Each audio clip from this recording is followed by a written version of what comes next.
Bu, silakan duduk. Nah, oke. Ini yang mau berobat dedenya ya? Iya, adanya. Oke, adenya namanya siapa Bu? Biasanya catat terlebih dahulu. Namanya Tina, sebulan 25 hari. 1 bulan 25 hari. Oke, kenapa ini Bu dibawa ke puskesmas? Ini anaknya rewel Bu, kemarin nangis terus di rumah. Oke. Terus mencret. Berapa kali Bu? 6 kali udah seharian kemarin Bu. 6 kali sekali Iya. kemarin ya. Ada muntah? Nggak ada sih Bu. Muntah nggak ada. Nggak ada. Ini atau sufor Bu? Nah kemarin itu kan di puskesmas pas lahiran itu sempat ASI Bu. Sempat ASI, oke. Terus sampai di rumah itu kan ASInya tuh kering dan bayinya tuh rewel, jadinya saya kasih susu formula. Dikasih susu formula. Iya. Oke, untuk susu formulanya takarannya berapa Ibu biasanya bikin? Takarannya berapa ya Bu ya? Untuk pembuatan sufornya di rumah berapa mili? Di rumah itu kan ada botol yang kecil tuh Dok, itu paling 30 mili Dok. 30 mili ya, itu berapa kali Ibu memberikannya? 3 kali. 3 Terus kali. pas diare ini saya encerkan lagi Dok. Diencerkan lagi, diencerkannya jadinya Jadi setengahnya itu setengah ya. Nah, biasanya kan setakar 1 sendok 30 Iya. mili. Nah itu saya kurangnya kurangnya aja, aja. jadinya setengah takar aja ya, Iya.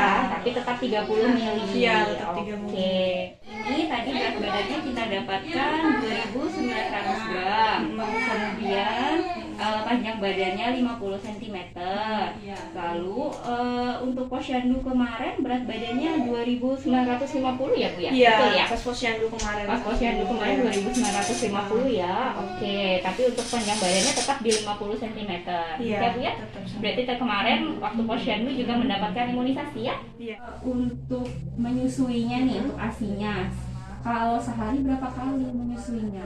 Kemarin tuh pas pulang cuma 3 kali Dok. 3 kali Iya. nyusuin. Itu pas saya 3 kali pas siang sama 3 kali pas malam. Pas rewel-rewelnya malam gitulah Dok. itu baru disusuinnya. Iya. Berarti sehari paling banyak cuma 6 kali. Iya. Ditambah lagi dengan susu formulanya. Iya, Ya? sama susu formula. Susu formulanya berapa kali Bu? Sama 3 kali? 3 kali juga. 3 kali juga. Oke. Memang dari awal setelah dari melahirkan itu langsung ASI ya Bu ya? Iya, awalnya ASI. Langsung ASI ya. Iya. Nah, kalau untuk sufornya berarti hanya menggunakan botol dot. Iya, cuma pakai Botol ya. itu tadi. Baik Ibu, kalau yang dari saya lihat, kenapa ini untuk berat badannya kalau kita masukkan ke dalam tabel ya Bu ya, untuk 1 bulan 25 hari itu ya Ibu, tadi kan kita melakukan penimbangannya. Nah untuk ini kita tadi masukkan ke tabel, untuk tabel gizi, status gizinya itu didapatkan dia untuk anak Ibu ini masuknya ke gizi buruk seperti itu. Nah sebelum itu saya tanyakan dulu untuk cara Ibu menyusuinya bagaimana selama ini Bu? Biasa Bu, kayak gini. Bentar. Nih anaknya gini aja Bu. Oke, kepalanya yang miring ya, Iya, badannya kepalanya yang miring. badannya nggak madep Badannya ke nggak Ibu ya. madep ke Oh ibu oke. saya. Gini Dia doang. nyusunya bentar kah atau lama Bu? Cuma sebentar, habis itu dilepas lagi. Cuma sebentar udah lepas gitu ya, jadi tidak puas gitu ya Iya, rasanya nggak puas anaknya ya. Nah kalau setelah Ibu menyusui, apakah Ibu merasakan lapar, habis itu langsung makan atau bagaimana? Iya, langsung makan sih Bu, soalnya kan cepet lapernya kalau Iya, menyusui itu. oke. Nah selama ini untuk Ibu menyusui, Nggak ada sih Bu selama ini Bu. selama ini makan Iya, semua makan aja, semua telur aja. makan, Telur makan. terus ikan, daging dimakan juga. Iya, makan aja semuanya ya. Oke, baik Ibu. Kalau dari cara menyusuinya dengan Ibu frekuensinya sebanyak siang hanya 3 kali, malam 3 kali, itu yang menyebabkan waktu posyandu di awal ya 1 bulan awal itu berat badannya 2.950. Kemungkinan itu juga bisa yang menyebabkan berat badan anak Ibu jadinya turun. Padahal kan lahir di angka 3.000 gram ya Bu ya waktu itu. Nah baik. Nah, kalau kita lihat di sini untuk 6 bulan pertama, karena anak ibu masih 1 bulan 25 hari, itu masih masuk di pada 6 bulan pertama ya Bu ya.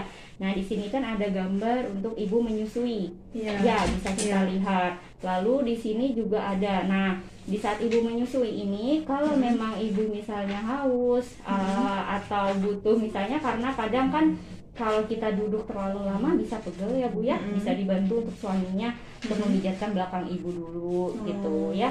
Nah, di sini ada mungkin ada neneknya yang tahu nih anaknya mungkin merasa kurang disusui, udah kasih yang lain aja, mungkin air putih atau susu formula ya.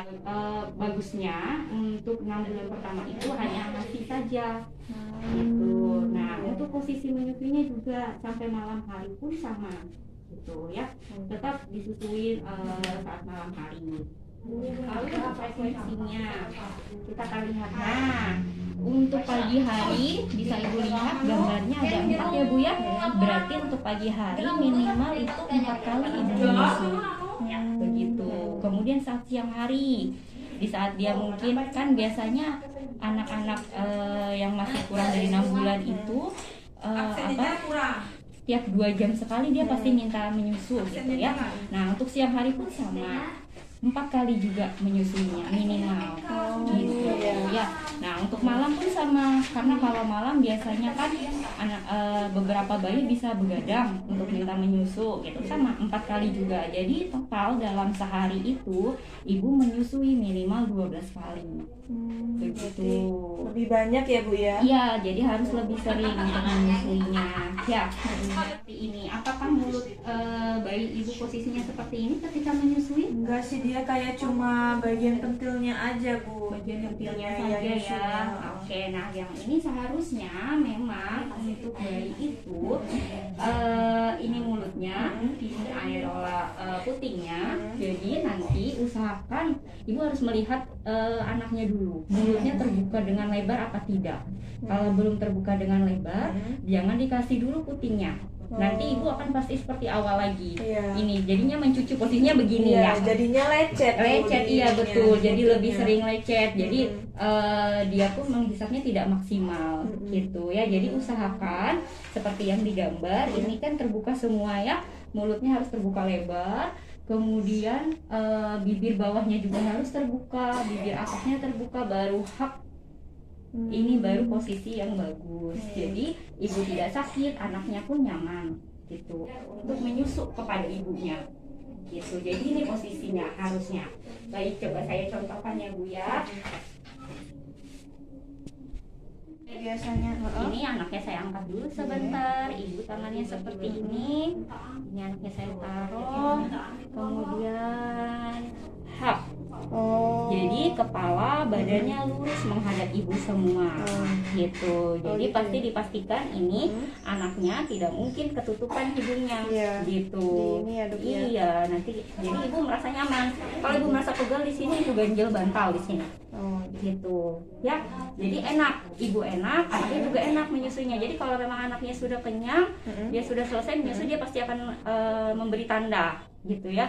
Atau dia cuma ngenyop aja tapi tidak keluar ASI-nya, tidak apa-apa. Nanti lama-lama semakin sering ibu menyusui, semakin banyak nanti keluar. Nah, kalau yang namanya yang biasanya awalnya bayinya ASI, kemudian tiba-tiba dikasih susu formula, kadang bisa jadinya mencret anaknya gitu ya. Ini kan kemarin mencret karena kalau saya lihat itu dari pemberian susu formulanya bisa jadi seperti itu. Berarti susu formularnya ini apa di stop dong? Saran saya di stop dulu, kita coba untuk ibu menyusui lebih sering begitu ya. Nah, ini kan posisinya boleh berbagai macam Bu. Ini yang tadi posisi yang seperti biasa, atau ibu tangannya mau megangin badan bayinya dengan sampai kepala, kemudian ibu tangan sebelah kirinya memegang payudara ibu. Jadi benar untuk memastikan aerolanya masuk semua, putingnya masuk semua. Jadi posisinya bukan mencucu lagi gitu. Nah, ini untuk posisi di malam hari. Paling enak itu posisi di malam hari karena ibu dan bayinya sama-sama istirahat. Jadi tapi tetap harus diperhatikan untuk malam hari ya. Takutnya ibu terlalu apa namanya pulas tidurnya, terus nggak dilihat lagi anaknya, takutnya tertutup dengan payudara. Kemudian, nah untuk ini ibu kalau memang full di rumah tidak perlu melakukan ASI juga tidak apa-apa ya. Yang penting lebih baik menyusui secara langsung seperti itu. Oke, yang pasti sebelum ibu menyusui itu ibu tetap harus melakukan cuci tangan. Oh, cuci tangan juga. Iya, tetap harus melakukan cuci tangan ya Bu ya. Karena kita nggak tahu, misalnya ibu habis di dapur tiba-tiba anaknya nangis mau minta nyusu gitu, ibu langsung lupa cuci tangan, itu pun bisa menyebabkan anaknya jadinya diare, itu juga bisa. Oke, saya begitu ya Bu ya. Oke, sampai sini apakah ibu sudah jelas? Nanti kita akan evaluasi lagi ya Bu ya, kontrol lagi untuk datang kembali ke sini 7 hari, kontrol lagi ke sini ya Bu ya, biar kita lihat bagaimana untuk berat badan anaknya begitu ya Bu ya. Sementara untuk yang main thread-nya akan dapat saya berikan obat dulu ya. Demikian tadi praktek konseling ibu menyusui. Yang dapat saya amati di sini adalah yang pertama adalah dalam melaksanakan konseling ada istilah yang dikenal 17. Jadi yang pertama adalah salam. Konselor sudah memberikan salam dan menawarkan bantuan. Kemudian mempersilahkan duduk, itu sudah dilaksanakan. Kemudian menyingkirkan benda-benda yang bisa menghalangi terjadinya konsultasi antara klien dan antara konselor dengan klien, itu sudah dilaksanakan. Kemudian bahasa tubuh yang sopan itu sudah dilaksanakan. Kemudian adanya perkenalan dan menumbuhkan keberanian antara klien dan konselor, sehingga klien bisa menceritakan masalah apa yang ada di menjadi masalah klien itu sendiri.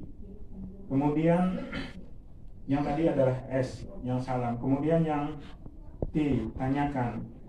Konselor sudah menanyakan adanya keluhan dan hambatan yang dihadapi oleh klien.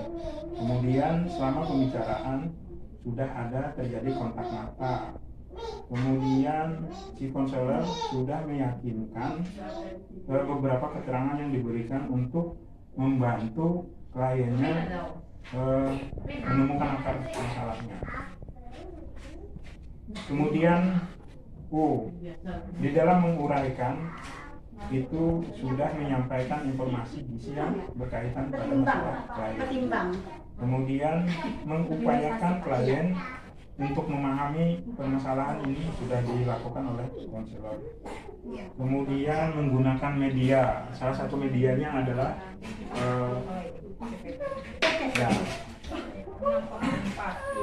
itu sudah digunakan. Kemudian kita masuk kepada bantu bantu. Konselor sudah membantu klien untuk menyesuaikan masalah yang dihadapi kemungkinan. Kemudian memilih dan memperbaiki masalah. Klien sudah dimudahkan untuk memahami kemungkinan kesulitan yang terjadi, terutama di dalam menyusui, memberikan ASI terhadap bayinya. Kemudian konselor sudah menjelaskan apa yang menjadi informasi atau sumber daya yang bisa digunakan, terutama di dalam melaksanakan kegiatan memberikan ASI terhadap bayinya. Kemudian mengatasi beberapa masalah, yaitu masalah terhadap ibu untuk menyusui bayinya. Kemudian konselor sudah melakukan ataupun mengulang informasi yang disampaikan dari awal hingga akhir daripada konseling ini. Demikian komen dari saya terhadap kegiatan konseling hari ini. Terima kasih.